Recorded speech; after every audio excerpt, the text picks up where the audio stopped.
to Tales of Wonder. I'm Mardette, and here is an old favorite you're sure to enjoy, The 12 Dancing Princesses from the Brothers Grimm.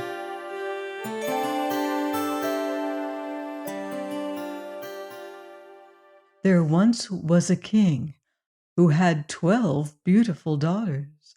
They slept in 12 beds, all in one room, and when they went to bed, the doors were shut and locked up. But every morning their shoes were found to be quite worn through, as if they had been danced in all night. And yet nobody could find out how it happened or where they had been.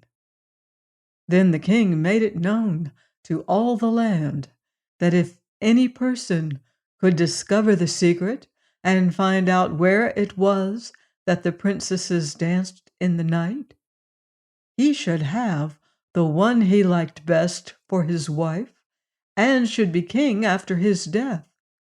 But whoever tried and did not succeed, after 3 days and 3 nights, should be put to death. A king's son soon came. He was well entertained, and in the evening was taken to the chamber next to the one where the princesses lay in their 12 beds. There he was to sit and watch where they went to dance, in order that nothing might pass without his hearing it. The door of his chamber was left open. But the king's son soon fell asleep, and when he awoke in the morning, he found that the princesses had all been dancing, for the soles of their shoes were full of holes. The same thing happened the second and the third night, so the king ordered his head to be cut off. After him came several others, but they all had the same luck, and all lost their lives in the same manner. Now it chanced that an old soldier, who had been wounded in battle and could fight no longer, passed through the country where this king reigned, and as he was traveling through a wood, he met an old woman who asked him where he was going. "I hardly know where I am going or what I had better do," said the soldier, "but I think I should like very well to find out where it is that the princesses dance, and then in time I might be a king." "Well," said the old dame, "that is no very hard task. Only take care not to drink any of the wine which one of the princesses will bring to you in the evening, and as soon as she leaves, you pretend to be fast asleep." Then she gave him a cloak and said, "As soon as you put that on, you will become invisible, and you will then be able to follow the princesses wherever they go." When the soldier heard all this good counsel, he determined to try his luck. So he went to the king and said he was willing to undertake the task. He was as well received as the others had been, and the king ordered fine royal robes to be given him, and when the evening came, he was led to the outer chamber.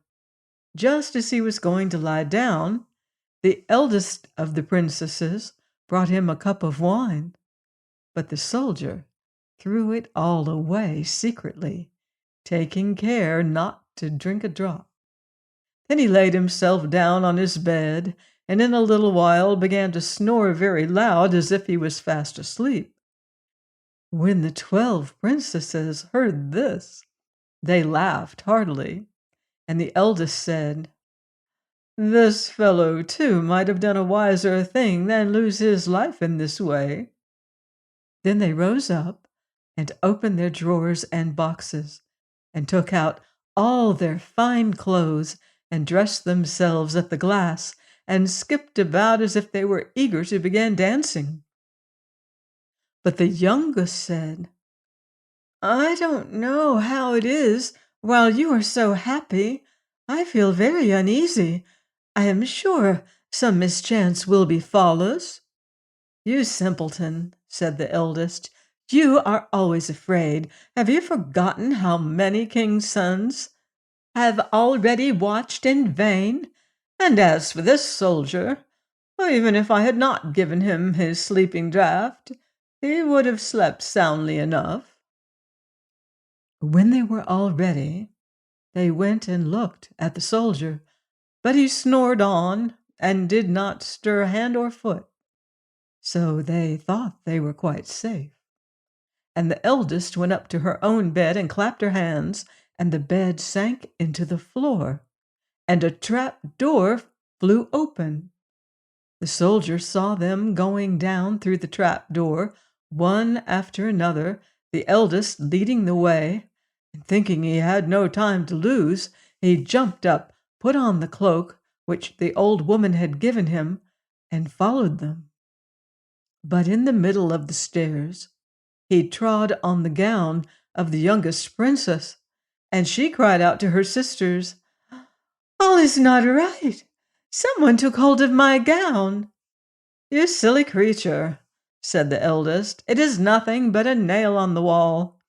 Then down they all went, and at the bottom they found themselves in a most delightful grove of trees, and the leaves were all of silver, and glittered and sparkled beautifully. The soldier wished to take away some token of the place, so he broke off a little branch, and there came a loud noise from the tree. Then the youngest daughter said again, "I am sure all is not right. Did you not hear that noise? That never happened before." But the eldest said, "It is only our princes, who are shouting for joy at our approach." Then they came to another grove of trees, where all the leaves were of gold, and afterwards to a third, where the leaves were all glittering diamonds, and the soldier broke a branch from each. And every time there was a loud noise, which made the youngest sister tremble with fear, but the eldest still said, "It was only the princes who were crying for joy." So they went on till they came to a great lake, and at the side of the lake there lay 12 little boats, with 12 handsome princes in them, who seemed to be waiting there for the princesses. One of the princesses went into each boat, and the soldier stepped into the same boat with the youngest. As they were rowing over the lake, the prince who was in the boat with the youngest princess and the soldier said, "I do not know why it is, but though I am rowing with all my might, we do not get on so fast as usual, and I'm quite tired. The boat seems very heavy today." "It is only the heat of the weather," said the princess. "I feel it very warm, too." On the other side of the lake stood a fine illuminated castle, from which came the merry music of horns and trumpets. There they all landed and went into the castle, and each prince danced with his princess. And the soldier, who was all the time invisible, danced with them too. And when any of the princesses had a cup of wine set by her, he drank it all up, so that when she put the cup to her mouth, it was empty. At this, too, the youngest sister was terribly frightened, but the eldest always silenced her. They danced on till 3 o'clock in the morning, and then all their shoes were worn out, so that they were obliged to leave off. The princes rowed them back again over the lake, but this time the soldier placed himself in the boat with the oldest princess. And on the opposite shore they took leave of each other, the princesses promising to come again the next night. When they came to the stairs, the soldier ran on before the princesses and laid himself down. And as the 12 sisters slowly came up, very much tired, They heard him snoring in his bed, so they said, "Now all is quite safe." Then they undressed themselves, put away their fine clothes, pulled off their shoes, and went to bed.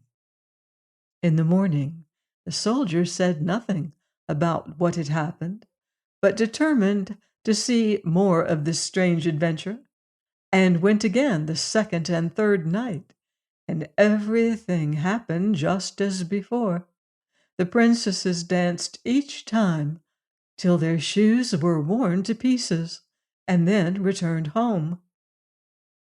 However, on the third night, the soldier carried away one of the golden cups as a token of where he had been. As soon as the time came when he was to declare the secret, he was taken before the king with the 3 branches and the golden cup, and the 12 princesses stood listening behind the door to hear what he would say. And when the king asked him, "Where do my 12 daughters dance at night?" he answered, "With 12 princes in a castle underground." And then he told the king all that had happened, and showed him the 3 branches and the golden cup which he had brought with him. The king called for the princesses and asked them whether what the soldier said was true. And when they saw they were discovered, and that it was of no use to deny what had happened, they confessed it all. And the king asked the soldier which of them he would choose for his wife. And he answered, "I'm not very young, so I will have the eldest."